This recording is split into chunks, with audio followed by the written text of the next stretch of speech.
Hello, welcome to the Australian Institute of International Affairs. My name's Alistair Roth. I'm Executive Director at AII Victoria, and great to have you all with us. I'd like to start by acknowledging the traditional custodians of the land upon which we meet, wherever we may be. Warm welcome to our audience in Dyson House and to our large audience on Zoom. So thank you very much for joining us.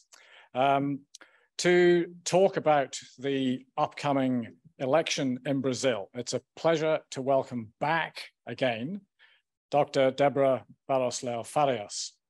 She's Brazilian-born senior lecturer at UNSW Sydney School of Social Sciences, where she teaches politics and international relations. She's got a multidisciplinary background, PhD in political science from UBC Canada, MA in international relations, bachelor's degrees in economy and law from Brazilian institutions. So it's a very topical issue with the election coming up in October. Deb, thank you for coming back, and you have the podium. Thank you. Thank you, Alistair. Thank you, everyone.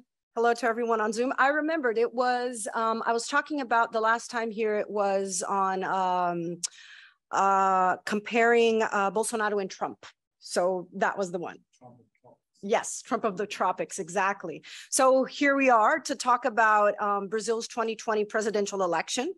And the presentation, what I'm going to try to do is that I imagine that a lot of folks are not familiar with Brazil's electoral system, with Brazil's election. So really, for the hardcore Brazilian aficionados in politics, you'll have to wait a little bit more towards the end where we get into the more meaty stuff. But I think this is a really important issue to be really going with, starting with the basics of understanding this election. So the first thing to look is really to look at the voters. So who is voting in Brazil? And who is voting in Brazil is, we have to understand, Brazil is the 5th largest country in the world in terms of population. We're at 210 million people. Just to get a sense of size, well, we're going to see here, but Brazil's roughly about the size of the continental United States. United States has 300 million, we have 210. Out of the 210 million, about 150 million people have to vote, because everybody in Brazil between the ages of 18 and 70, you are expected to vote every time there is an election. It's compulsory voting. So among the 150 million, so that's a rounding number. The numbers I have here are 4 years ago. It's the latest number. So you had 147 million people who were ready to vote. 60 million there did not vote or could not vote. So it just gives you a sense. In fact, 116 million people voted. So about 80% of people who could vote actually did vote. And you have absentees. Now, the number of absentees seems quite high if you think that it's compulsory. But one of the reasons is, take someone like me. Last election, I had just arrived in Australia. And in Brazil, when you vote, you have to vote in one specific place. So there is a place where there's a zone, there's a number, and you go, and that's where you go to vote. So that's where your name is. I was living in Australia, but because the time to ask the legal, let's say, the change in where I was going to vote, it was already outside of the scope. So I wasn't able to vote. So if you live in Sao Paulo, but happen to be in Rio, you will not be able to vote. So that's why you have this relatively high number of absentees. Of the people who actually voted, so you have there about 105 million, but you also have in Brazil something to keep in mind is that once you go, when you vote, you can actually choose to vote blank. You don't choose anyone. In some ways, you're saying, I don't care who, but you can also null your vote, almost in a way of saying, I don't want to. So you have to physically go and say what you want, but you don't have to actually go and choose someone.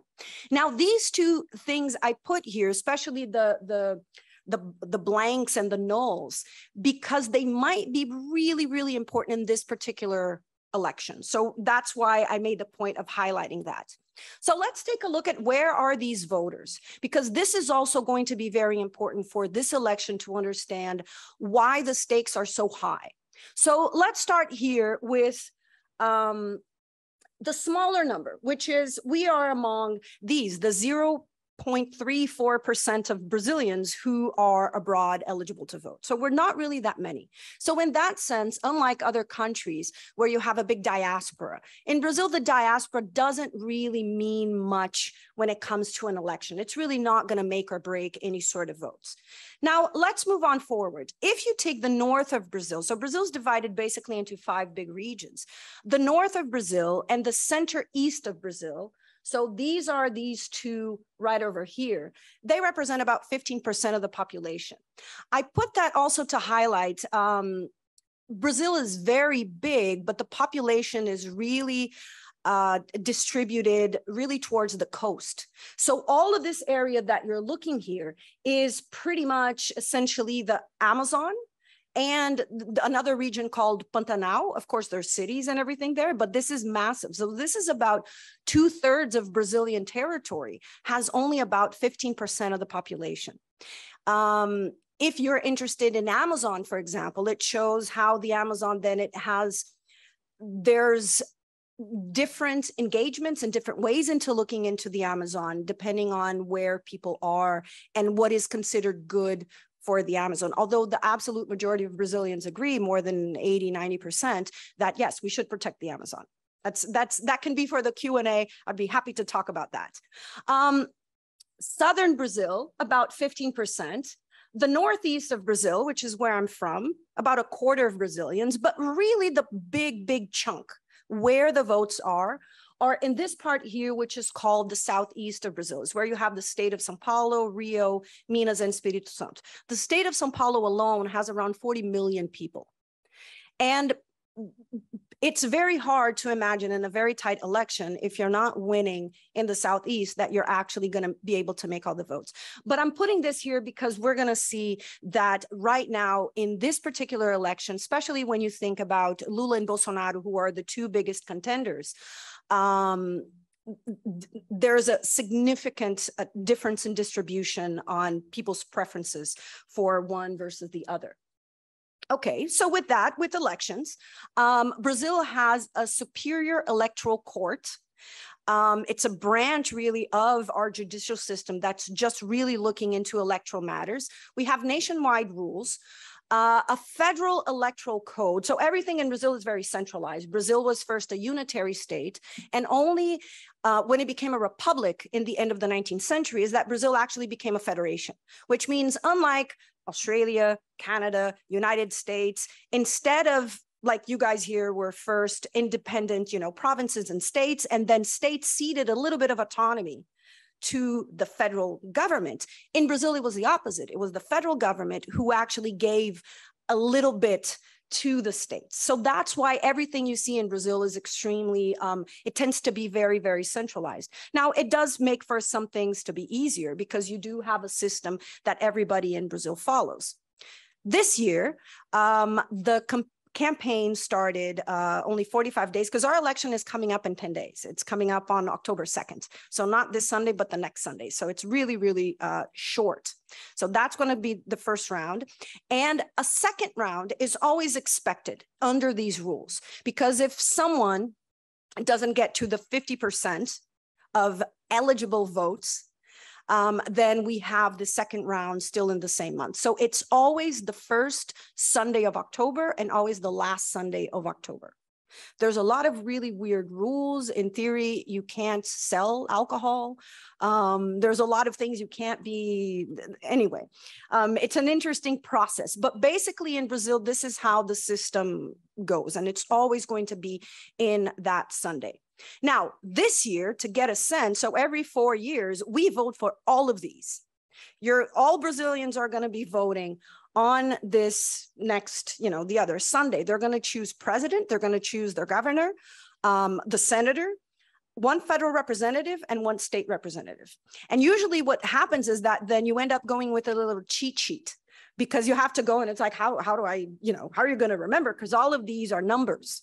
And so you have to go, and literally that's why a lot of Brazilians are really aware of the number of their candidate, because this is how you're going to vote. And basically you have to write it down. Just for the policy nerds, public policy nerds and electoral nerds out there, federal representative, state representative, open list, proportional representation. All others were voting on whoever gets the most votes wins. It's in that sense, there's no electoral college. There's nothing like that. It's very much straightforward. Whoever has the most votes wins. So it's kind of easy. We also have, so in 2 years from now, we're going to have the municipal elections. And so that's kind of how things are staggered.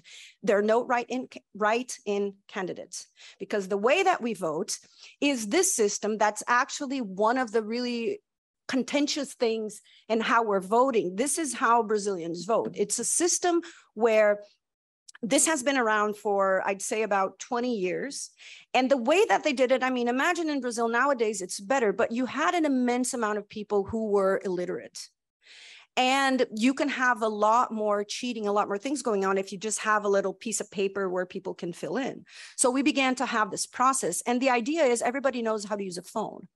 Everybody knows, you know the numbers, and so you go and click. And so this is how Brazilians go and vote. So if you're voting this year, for example, for Lula for president, you're going to press 13. You're going to press the green button to confirm. His picture is going to pop up, and then you confirm again. If you vote for Bolsonaro, it's going to be 22. His picture is going to be there, the same process. So this is how the system is working. As you can see, you do have the option here to have a blank vote. So the system is already in that. But if I go and put 99, which is no party's number, and it's going to say, are you sure 99? There's no candidate, there's nothing. And if you go and you confirm, that's how you say your vote is null. And that means that in the Brazilian process, since we have this, even though you're going to have something like over 100 million people voting, usually the same night of the election, we already know pretty much what happened, because essentially you're tabulating everything. Now, the reason also that I put this system here is because one of the candidates, President Bolsonaro, he was elected last election in the system, but since then he's been saying that it was wrong. He should have won in the first round. He has been casting doubts over this electoral system for at least 4 years. So as you can see, a lot of the things that I'm going to be saying, there's, Bolsonaro remains Trump of the tropics. There's a lot of overlap in the same thing. So he was in London and New York these past days with the Queen's funeral, and then with the UN General Assembly opening of works. And he was also saying to his, to his electorate there, saying that he doesn't trust. So he's already casting a lot of doubts over the system, but all the indication is it works and it's not tampered with. Anyway, so this is what's, so if you see, for example, Lula winning in the first round, getting over that 50%, you can be sure that this is going to be the news in Brazil with Bolsonaro and his folks saying, something went wrong there. I'll skip this one. And just to go with the political parties, this is just a small, condensation of all of the political parties that we have in Brazil. Very colorful, very creative. I bet you most Brazilians, me included, will look and be like, oh, what's that one? I've never seen, oh, okay, because there's just so many of them. We don't have regional parties, so all the parties have to be national. But last election, 4 years ago, I just want you to get a sense how intense this was. So 4 years ago, right after the election, we had in Congress representatives from 30 different parties. So our House of Representatives has 513 people, and they were divided in 30 different parties. So the important thing here is that it makes whoever is in government, whoever is leading the country, has to have some delicate, and that's a delicate word that I choose, but has to have a lot of maneuvering working with parties, because there's no majority party. If you took, for example, this is 4 years ago, the two main parties, the Workers' Party, which historically has been led by Lula, and the PSL, which at the time had Bolsonaro leading, the top two parties only controlled 21% of the votes in Congress. The top five parties, only 41%. So it's really a lot of weaving all of these small, this party that has 9 votes, this one has 7, this one has 5, this one has 4, this one has 11. Some people have said, oh, that's great, because then it means different voices. And like, well, in theory, it would be great, but in practice, it means also that there's these small parties, they know that they are needed, and they will push and try to squeeze out as much leverage as they can. And trust me, not necessarily good, doesn't necessarily work.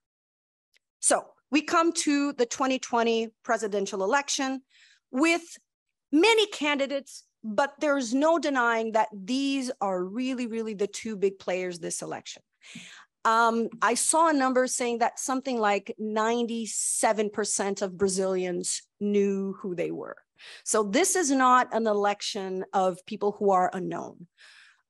On that side, you have the current president of Brazil, Jair Bolsonaro. So just for his position, he is obviously very well known, but before he was president, he was a federal he was a representative in the House of, well, he was a congressman in the House of Representatives for over 25 years. He's always fringe. He was always on the, like in Brazil, we call the low clergy. So it's the people who really are sort of on the outskirts. They're really not that well known. He was, in a way, he was really never taken seriously. However, 4 years ago, the election was really quite never seen sort of election. Brazil had been undergoing a lot of political scandals related to corruption. The Workers' Party, whether guilty or not of all those accusations, had been in party for 13 years. President Dilma Rousseff had been impeached. So there were a lot of people who I think were much more eager to be going for someone who is saying, I am different than the typical politicians. And he was, like it or not, whether that's a quality or not, but he was something that could say, you know, I'm not a mainstream politician. I don't do things as usual. And to make matters even more complicated, the last election, Lula was in jail. So President Lula was the president of Brazil between 2003 and 2010. And he's been the leader of the Workers' Party since it was created in the 1970s. So he's also very, very well known. But he was in jail due to all of this corruption scandals. And then the person who was his vice president sort of stepped up. So you can imagine that, you know, 4.5 years ago when we had the last election, it was a really, really turbulent period. But it was a period where it was much more open, I think, for a lot of people to say, you know what? I know what 13 years under the Workers' Party government has been like. I'm tired.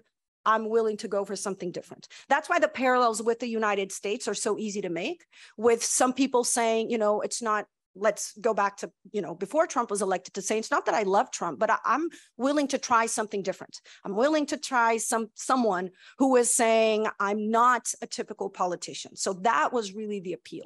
This election is different because you're looking at Bolsonaro can't use that card anymore because he is the incumbent. So he can't run against the 13 years of the Workers' Party as he did last election, because people are going to look, you're the president. You've been the president for the past 4 years. That's the main thing that people are judging him on. And I mean, following Brazilian politics, I recommend to everybody, if you want emotion in your life, if you don't want to be bored, it is amazing. You'll never get bored because every week, every day, there's, you know, something happening. So it's a great telenovela to watch if you can stomach it. Lula, afterwards, in these past 4 years in the middle of this process, actually was cleared of all charges. And so that's why he's running again. So it's a very unique situation where both of them are sort of running on their records, very different records. And the main point that's really plaguing Brazil's politics more than ever in the past 5-6 years is really this polarization. It's akin to what you would see probably in the United States, where you imagine someone with a MAGA hat, and some people are like, that's my friend automatically, and others are like, no, I will run away in the other direction because I know what MAGA folks are. Anybody with the MAGA hats, Make America Great Again, I know what they stand for, and I don't stand for that. And in Brazil, what you have, unfortunately, is a similar situation where you will see people who are just passionate and devoted to either one of these candidates, and they see their candidates as a saint and the other as a devil. And both have reasonable, logical arguments to say, this is why there's no way I would ever vote for someone. So also in Brazil, one of the things that's making this election interesting is that people are not just looking at the polls saying who has more chance of winning, but they're also looking at who has the higher rejection, because that means you have a ceiling, right? So both of them are rejected by different groups of the population, but the challenge is who is rejected more. You know, so it's like someone asked, you know, imagine two politicians that are very controversial and you don't like, and say, which one do you hate the least? For some people, that's basically the decision that they're making. So you have these two. Now, this graph here obviously is not very helpful at the distance, but I'll try to explain why I put it there. So what the red line, what this image here, this graph illustrates, it's an aggregator of electoral polls. So instead of just saying this is one poll, but basically they're doing the average for all polls. The red line stands for Lula as a preference, with the blue line standing with Bolsonaro as the preference. Now, it would seem that, well, depending on the reader, it would seem, well, it's good for Lula, but is it good for Lula? You know, can he win? Can he not win? Which is what's making these next 10 days, you know, upcoming to the election even more exciting. But the point that's important here also to show is that almost all polls systematically, they are putting Lula not just on top, but on top with most of the times a double-digit margin. So that's the thing that's really interesting. And then I'll go with one poll that came out 2 days ago, which is one of the big polling groups in Brazil, because I want you to show, so going back to the null votes and all of that. So as you can see, what it's saying here, this would be for the first round, where you would have Lula with about 45% and Bolsonaro with 33%. Now, who are the others? You have this, as I said, this election is very polarized. And there were other candidates, there still are, they're still out there competing. They've been trying to create this sort of, you know, third alternative to say, you don't have to be Lula, you don't have to be Bolsonaro, come with me. As you can see, it hasn't really gained a lot of traction.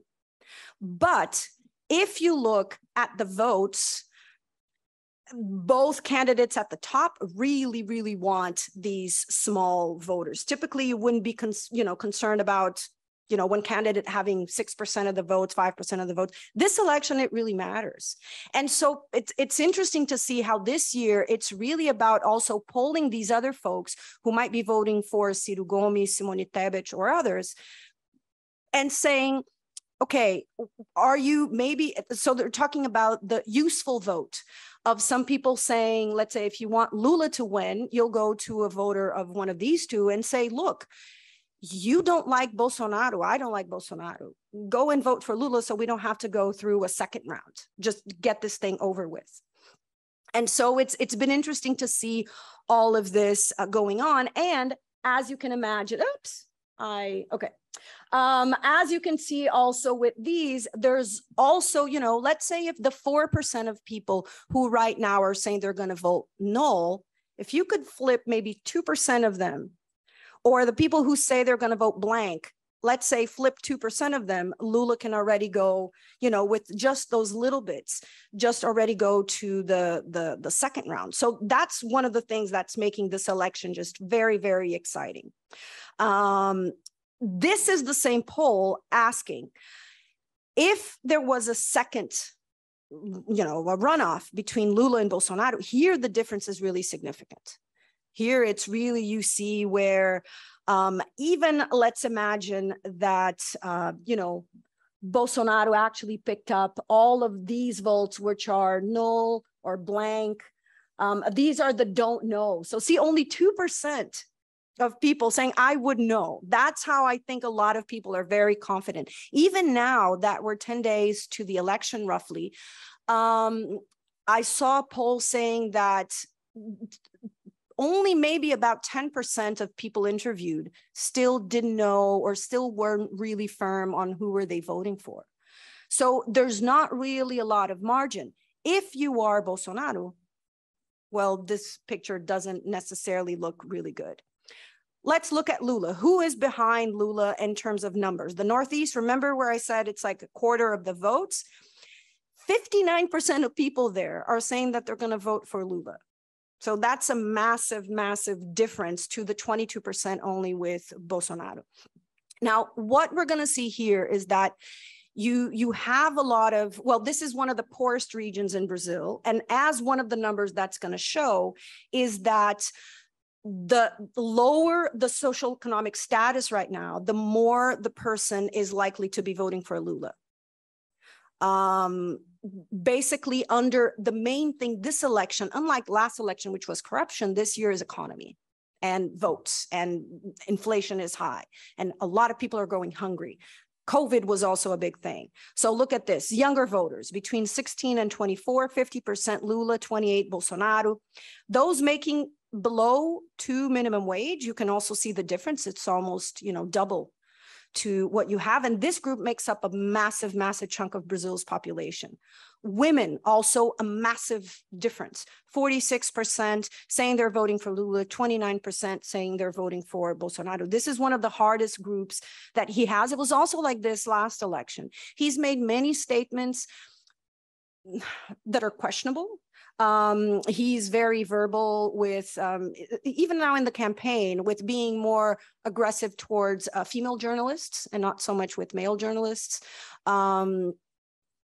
It's, yeah, women in general do not like him. And when you look at religion, this is an interesting phenomenon. So Brazil, about 90%, maybe more, 93% of Brazilians identify as Christian. The majority is still Catholic, but it's about 2/3 Catholic and about 1/3 evangelical. There's a strong preference among Catholics for Lula, but not with evangelicals. So these are some of the, when you break down all of the votes, you get to see these are the groups that Lula is really leading on. Even among men, there is a big difference, 44 to 37. Bolsonaro is in a tougher position because Bolsonaro has only about, so these are the groups where he's leading. He's leading with 49% of evangelicals versus 32% for Lula. So that is a group that he's had. Bolsonaro's proposals, he has a lot more conservative background, at least in the speeches. So think also, even more than Trump, I'd say. I think like I'd say he's more of a true believer than Trump ever was in terms of really, conservative values and all that. So he does have that big advantage, but it doesn't cut it. And he's really going well with the wealthiest voters that make more than 10% minimum wage, and also with voters that are considered wealthy-ish between 5 and 10 minimum wages. And you look and it's like, oh, okay, maybe he has a chance. Well, this group here only makes up about 10% of the Brazilian population. So even if he is winning among these wealthier groups in relative terms, it's still a very small amount compared to the bulk of people. So that's why, like, it's interesting. It's been interesting to be following this election, because you'll see these very different groups of people saying, you know, I was reading about someone going with a Lula shirt inside of a very like upper scale shopping center in, I think, Brasilia. And he said, you know, people looked at him, or whatever city it was, like a big city. And, you know, some of the customers in the mall were, you know, kind of like, oh, but he said that everybody, like the janitor, the person who was looking, that was working in the cafe, the valet, you know, people being like winking and making signs and everything. So there seems to be really this big disparity. And the only region right now where Bolsonaro is leading over Lula is in the south of Brazil, with about 42 to 34. He used to be leading also a little bit in the north and central east. But as you can see, you know, the south of Brazil only makes up 15% of the population. So it's also not going to carry. And if you look at the southeast, where I said, you know, it's the bigger chunk of the votes, Lula is still, you know, on top of everything. Highest rejection rates among these two groups, evangelicals and voters in the South.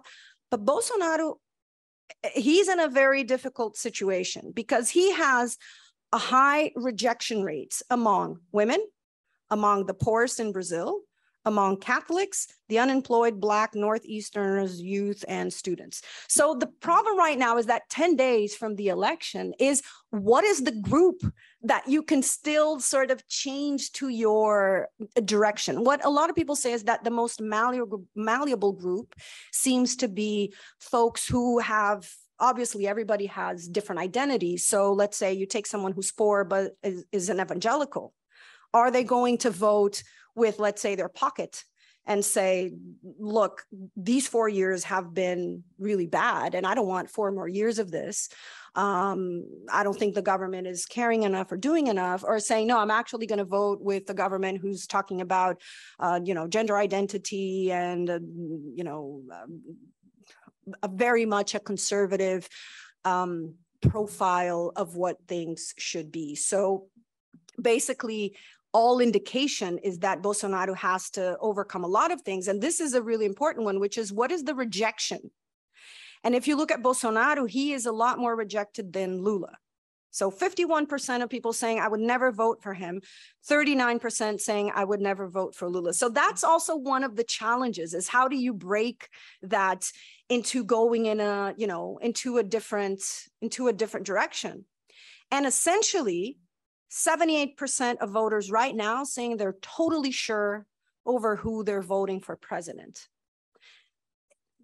The 22, the margin is just closing down as people, you know, pretty much imagine where they're going to go. So that's why this election is just so exciting, because you have one candidate at, you know, close to 50, but not there yet, but with a possibility, but it's not guaranteed. So that's the thing, that you have all of the policy wonks doing all the calculations, you know, if he wants to go up and this is what he has to do. But if you are going really with a lot of the Bolsonaro supporters, what they're saying is, we don't trust the polls. So the polls are lying. They have been bought. They don't represent what the real Brazilians think, which, to be fair, left or right, conservative or progressive, this is pretty much what most politicians do close to an election where the polls say that they're losing, is like, blame the polls. The polls are wrong. But it seems to be this time that there's very little indication that the polls are wrong, or if they're wrong, that they would be this wrong. So the challenge now, and what I put there with the idea of Christ the Redeemer, is the challenge that I think is scaring a lot of Brazilians, which is, Bolsonaro has said in different interviews, he's flip-flopped in a lot of things that he said, but in this matter, but he has been basically hinting that if he doesn't win, most of the stuff he says it's going to be, you know, the election was stolen. It can't be true. And that he has hinted that the armed forces would be by his side to guarantee that the true winner would actually come on top. So that's the thing that's scaring a lot of Brazilians, is to be, one, that we're going to have normal elections, two, that the election results will be accounted for, will, you know, be kosher, everything good, that after that also, if Bolsonaro does lose, that he would accept the election, and that would be that. And then January 1st, in case Lula wins, Lula would be the next president. So that's the thing that's making this election so tense, because or else it would be like, well, it's Lula's to, you know, it's his. But there is the concern over an institutional disruption of the electoral process. So that is the thing that's keeping a lot of Brazilians still in their toes about what's going to happen. But I'm an optimist. I'm hoping that things will, there's, you know, a lot of the talk, a lot of the barking, a lot of the drama, but that ultimately will have sort of a peaceful, democratic process. And whoever has more votes is whoever's going to be in charge of the presidency in January 1st. And that's me. And I'm absolutely open for all questions. There's a lot of things that I left out because I could go on and speak. I had, just before we go to the questions, I was saying, I had a friend who said, how are you going to talk about Brazilian elections in not a lifetime? Like, you know, I've been in Brazil for my life and I still don't understand. And how are you going to explain? So obviously this is just a very, very short intro into the process, but I'm absolutely eager and willing to be talking about anything else that I can. Yeah, well, I'll jump in. Deb, thank you very much. And absolutely fantastic slides. So thank you for all the trouble you put into them. Really helped clarify a lot. And I think we've learned a lot. If I can pitch in a couple of questions first from this side before we go to ending the room. You've talked a lot about the polling. Mm-hmm. Is there any sort of blackout period where the polling has to stop a certain time before, or can it go right up to election day? I asked a colleague, because I actually had that same question, and apparently it can pretty much go into the very last day before the election. So there's just poll after poll coming out, but all of the ones, like another one came in today, and all of them are kind of repeating the same thing, or what they're talking about is like the crocodile's mouth is opening. So some of them are saying that instead of, it's not just keeping the same, but basically the result is going that whatever Bolsonaro in his campaign is throwing at Lula is not really sticking. So at the moment, there doesn't seem to be, I mean, obviously, something could happen. Anything can happen. This is Brazilian elections. This is Latin American elections, which are always exciting for nasty reasons most of the time. But right now, it's just going back answering a question. They can go pretty much up until the last day. And you talked about corruption being an issue the last time around. Is that still an issue in Brazil? And if so, what steps are being taken to eradicate? Great question. So yes, corruption is still an issue. And that was really something very, very strongly that Bolsonaro ran against. However, he is also now he's at the butt of people who are investigating corruption. Excuse me, in his case, a lot of people working in the government. So what is different in both, if you want to talk about corruption with Bolsonaro and Lula, it doesn't seem to be about them as individuals think, you know, Imelda Marcos, or, you know, being like, I want to have as many shoes as I want. It's not necessarily the individual. But in Bolsonaro's case, what's happening is that his family, him and his adult children, who are, 3 of them are all in politics, are very close to him. Just a couple of weeks ago, there was this massive reporting that him and his family, so that includes his adult sons, includes his brothers, his mother, and his 2 ex-wives. These journalists did an examination of properties, real estate that had been bought by the family. And roughly there are over 50, well, first, you can't really explain based on their salaries how they have so many properties. But the most really, the thing is that a big chunk of them, almost 50, were all bought cash.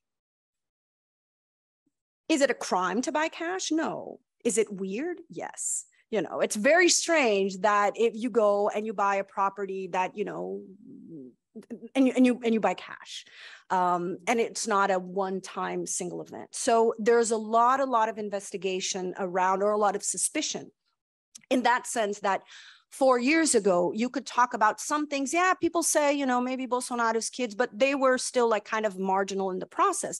But now that the president is there to say, no, it's the president, and he's actually doing all he can to stop investigations in the institutional level, like really using pressure on the federal police to not investigate his adult children and people close to him. So that's why that used to be a really, really big silver bullet for Bolsonaro to say, oh, with me, there's no space for corruption. And people are like, nah, that's not really true. You haven't really followed through on that. And also with Lula, the fact that he was exonerated also put more attention to people saying, well, maybe he wasn't guilty after all. I don't think anybody in Brazil, or most people, are like, I totally believe that Bolsonaro is innocent. I totally believe that Lula's innocent from everything. But they're like, well, there's some problems with just coming up and saying someone is corrupt because of all of these different events that have been going on. You said we'd cover the Amazon in Q&A, and I think we have to come onto that. And obviously, from an international perspective, it's critical because yes. of what it is. And under Bolsonaro, the rate of deforestation has increased exponentially because he's done nothing about it. It's important internationally. There was an issue fairly recently with France offering a lot of money to help do it. It was taken as sort of interfering in internal affairs. How much does the Amazon play domestically as an issue? That's a very good question. I don't think to be honest, it's the number one thing on Brazilians' mind, just because there are more people now hungry than there were before. There are more people who are unemployed. Hunger, which is a critical issue, people going hungry, the number has increased significantly. But it certainly does not help him, does not do any favors, in my opinion, what he's been doing. Because here's the thing, he has to thread a difficult line, which is you can't go and say, and he doesn't, to be fair to him, nobody's coming and saying, I don't care about trees. I hate trees. Let them burn. I'm nobody's going to say they are anti-environmentalist in the sense that it's, I hate the environment, just put a parking lot over everything. But there's a reconfiguration of what the meaning of the Amazon is and who it serves and what is its purpose. So in the case of Bolsonaro, and this is not just him, this is something that comes from the military era, which is to see the Amazon as an area of national sovereignty. That is the number one thing. So the Amazon needs to be protected, yes, but the protection from what and from whom, it's different. If you are more an environmentalist, you think you protect the Amazon against deforestation. Why? Because it's the benefit of the indigenous people, of the people living there, of Brazilians. It's a global good. Now, there's another way of conceptualizing and saying you protect the Amazon from the foreigners. You protect it from the greed of others. That is the protection that is mostly talked about, that comes from the military period, and Bolsonaro, as a former man in the military himself, carries. So really his concern, if you look, is he, in his mind, really the way that he packages it is that all the environmentalists, they are a disguise, they're a ruse for foreign governments and foreign companies who want to make money off of the area. They're not caring about, he has a particular pet peeve with NGOs. He said they were a cancer. That he really puts this as, this is about national sovereignty. And it's the idea of saying Brazil needs to develop, but it's an old school understanding of development. And so it's really in the sense that indigenous groups have too much space. So he will say, look, I am I care about the environment. I'm just not a radical. So he'll downplay the issues and say, look, the burning that's going on, it's always happened. It's something that you can't stop. This is a cultural issue. There's a bit of conspiring there where he'll go and he's made statements to say, you know what, I think the NGOs are actually the ones who are starting the fires because they want money. So they're the ones who are actually starting this. So there's a whole different way of packaging it, but it definitely does not help Brazil. And I will say that most Brazilians really, they don't agree with how the process has been carried. They are concerned. It's like, yes, Brazil is a sovereign, just as if people of the world said, oh, the coral reef, the reef barrier should be controlled by the world. The Australians would be like, no, this is Australian. But the way to deflect is to say, look, they're not really caring about the environment. They care about all of the minerals and the resources. So that's why they want to protect. So it's really securitized in that sense. Back onto politics. I was going to keep going with the Zoom for now. If Lula wins and Bolsonaro doesn't stage a coup, do you think the MST and Lula can work together this time? I hope so. So the MST, the Brazilian movement of people who have no land. So that's the acronym, Movimento Sem Terra, MST. Well, the complicated aspect is that agribusiness is a huge part of Brazil's GDP. It's a massive, massive part. So it's where you have most of Brazil's exports nowadays are really coming from commodities. And so that's why there's this angle where it is important that Brazil produces a lot and that Brazil exports a lot.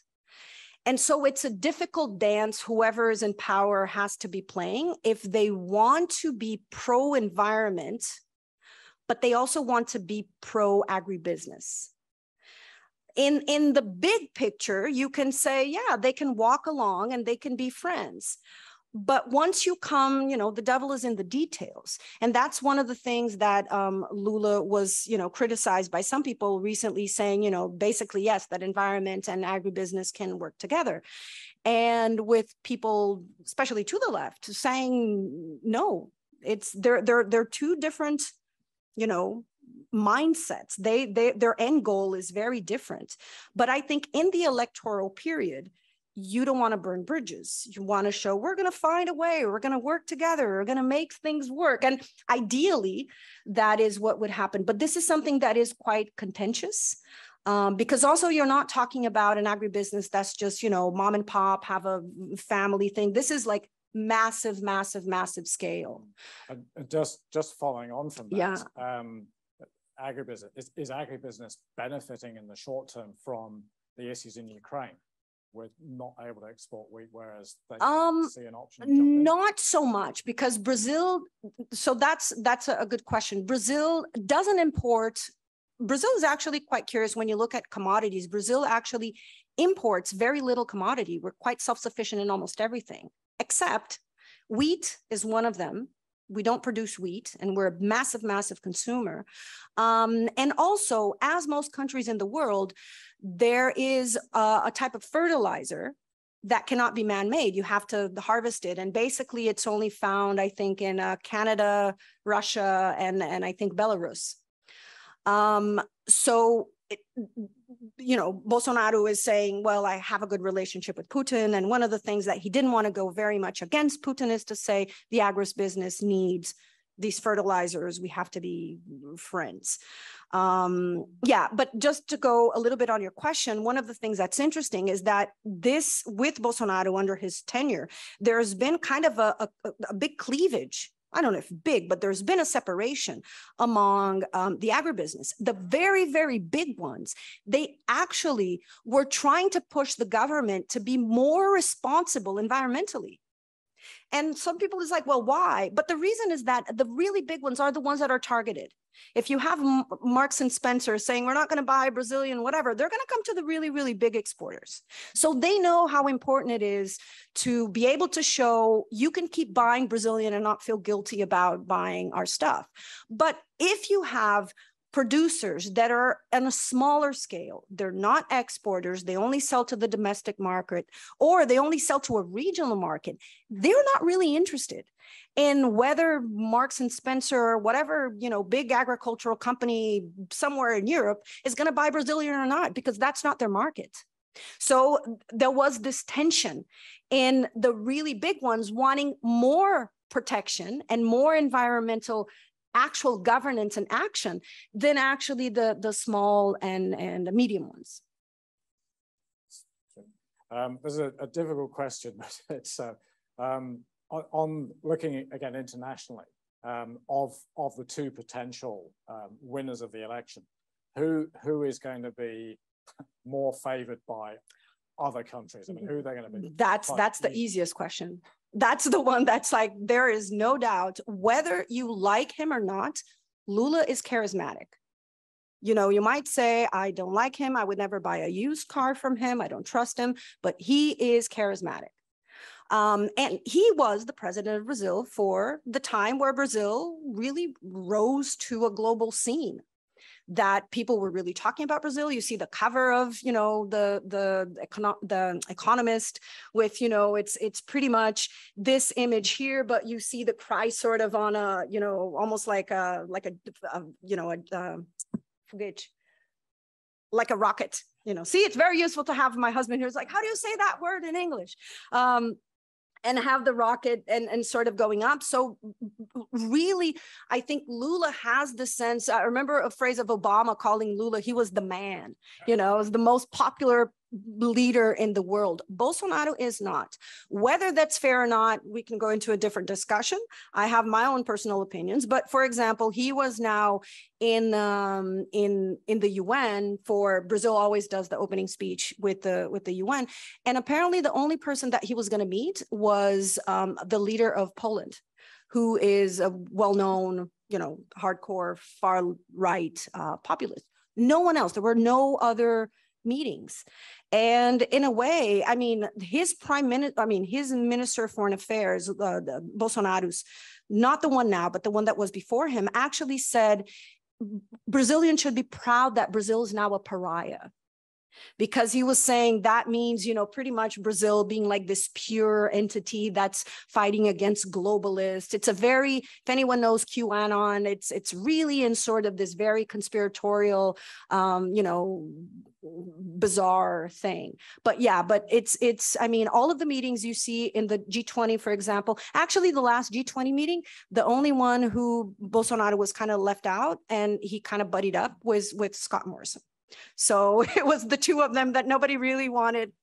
Sorry, but it was true. So yeah, so I imagine that's going to be really massive in terms of foreign policy. And is Lula tainted at all by the fact that Dilma Rousseff, as you say, was impeached? But the fact he anointed her as his successor, does that affect? I don't think right now it does. For most people, what he did was really right on the onset of his campaign. He already embraced Dilma. He kind of like, he didn't even want to make it an awkward situation and say what happened was unfair, what happened was wrong, and sort of take it from there. So in many ways, Dilma is sort of a non-entity in this election. She's not really a big, which is interesting. It's actually a good question because you don't see her in, by his side or seeing doing that. He doesn't reject her and she's not against him by any means, but it's kind of like, this is not Dilma's election. This is about, it's not just about Lula, but also with Lula and people like Lula's really trying to make this very, very broad coalition of saying, this is about democracy. This is about, taking out a populist. This is about making Brazil big again. In a very strange way, not the MAGA way, but there's a bizarro world overlap there. Where do you think, I mean, if push comes to shove, where do you think the army stands. Yeah, that's I'm part of a WhatsApp group of basically scholars in Brazil who research the armed forces and democracy. So every day when I wake up here at, let's say, 7 a.m., it's 6 p.m. of the previous day in Brazil. So I just wake up like, oh my God, what did people say? And this is what happened. It's a very good alarm, you wake up with adrenaline. But basically what a lot of them are saying is that it's very hard to tell. And here's the reason why. Because of the nature of how the armed forces is, in theory, nobody who is serving the armed forces should be voicing their political opinions. So what you have now are really the ones who are retired and or the ones who are very much in favor of Bolsonaro. So they have a lot of visibility because he's put a lot of people who are in the military in his government. The question, and that's the question that I don't think anybody really knows really the answer, is what about everybody who's actually serving, who they would be serving, and also even if there wouldn't be some sort of dissidence among the troops, among the low-ranking troops of saying, no, I'm not, how, so I think that's a question that I hope we don't have to find out the answer to. Because there's a lot of different ways in which it can go. I'm hoping that the armed forces just says, this is not my business. I'm not part of this process, and that they stay out of it, that this is really about a democratic process, and the armed forces have no more or less voice than any other, entity in politics. Thank you. Probably getting to the last question, I think, before we wrap up, but just the role of social media in the campaign, and how much reach does that have into the rural areas? Is that an impact? It has a lot. I would say probably even 4 years ago, it was even bigger, because Bolsonaro, one of the things that, like him or not, he did very well is in his group, especially one of his adult children is the one who's really, really responsible for the social media campaign. Brazilians are absolutely addicted to WhatsApp. It's something, it's insane. It's something, I saw a number that was like 98% of Brazilian phones have WhatsApp, or Brazilians that have a phone use WhatsApp. So it is the absolute #1 means of communication. So even more than regular media, than traditional media, people really follow what's shared.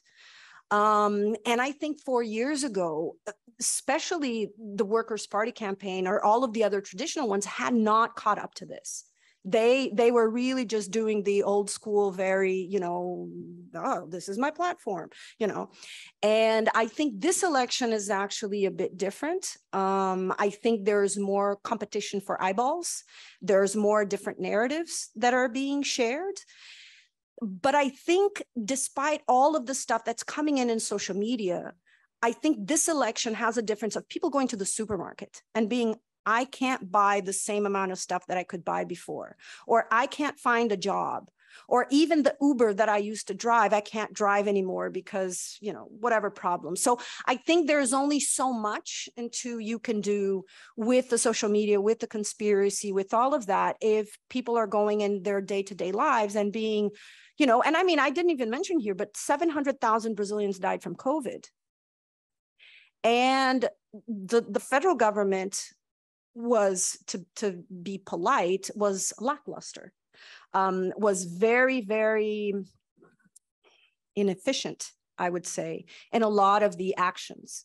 And so I think a lot of people still are quite saddened. People saying Bolsonaro went to Queen Elizabeth's funeral. He did not go to one funeral of anyone who died from COVID in Brazil. So that was 700,000 opportunities. He didn't go to one.